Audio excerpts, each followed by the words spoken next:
100 years ago, in 1921, our ancestors in the faith at Trinity entered this sanctuary for the first time.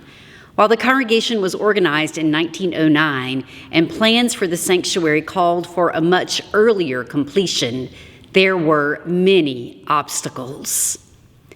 When the conflict escalated in Europe, the bank forfeited the loan. Men were called to be soldiers to fight in the Great War.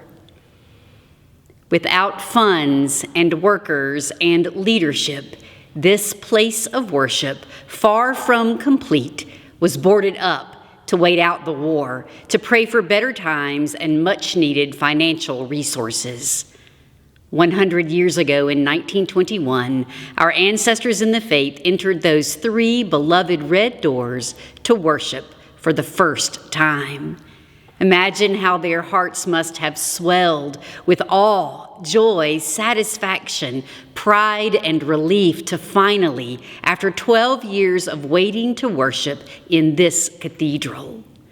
And now, 100 years later, in 2021, after being exiled from this space, the space that fuels our faith, that brings us comfort, consolation, strength, and peace, this space that was denied to us due to the global pandemic and the constant threat of coronavirus, this space is finally being returned to us.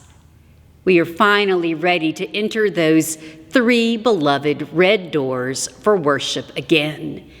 During all these 100 years, except for the fire of 1969 that destroyed much of the chancel, the occasional winter storms that rendered unsafe travel conditions, the Sunday morning pews have been full of worshipers.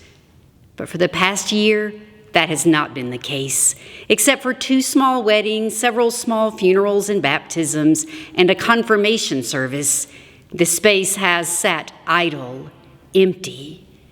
Due to the global pandemic, this worship space built for the people has been denied to the people.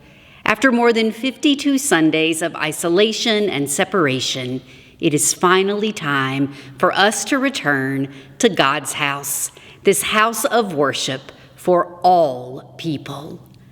On May 16th, in-person worship will resume. Up to 50 persons will gather in the sanctuary at 10 a.m. for an abbreviated service that will include the sacrament of Holy Communion. All safety protocols will continue to include masks, physical distancing, and hand sanitizing. While there will be music, there will be no congregational singing, as congregational singing still poses too great a risk. Barring further spikes in the number of cases of coronavirus, in-person worship in small numbers will continue without interruption. In addition to this in-person service, a pre-recorded service will continue to be premiered online at 10 each Sunday morning for those who feel safer worshiping from home. The hope is that sometime over the summer, we will move away from the pre-recorded services to live streaming the service that is occurring in the sanctuary. Also during May, small groups will begin meeting in the church. For now, these groups will be limited to 10 people and will require all safety protocols to include masks, physical distancing, and hand washing. Other ministries, including the lay communion ministry, will also begin at this time. As we return to in-person worship and activities, Trinity's COVID-19 transition team, composed of Donna Potts as chair, John Beckford, Kay Cook, Melissa Culp, Richard Moose, Mike Parker, Carrie Cease, Melanie Wessinger, and myself, will continue to meet weekly to monitor and supervise this transition.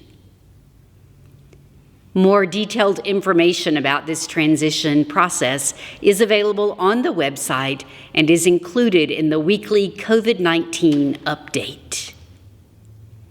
If you would like to gather with us for in-person worship on May 16th at 10 a.m., please call the church office to reserve your space.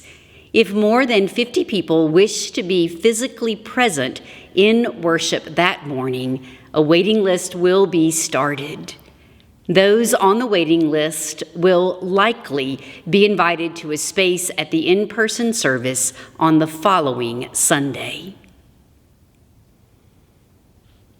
Transitioning back to in-person worship and activities will take some time, as well as lots of patience, forgiveness, mercy, and understanding.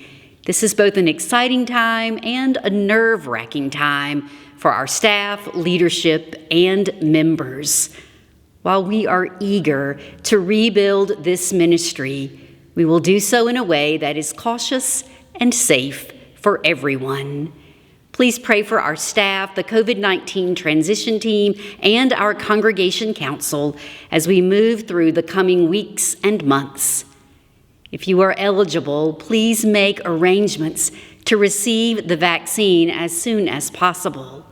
Let's remain diligent in our efforts to triumph over this life-threatening virus. The writer of Ecclesiastes says that there is a time and season for every purpose under heaven. Thanks be to God that it is the time and season for us to find our way back to each other, back to this community, back to our life together in the faith at Trinity.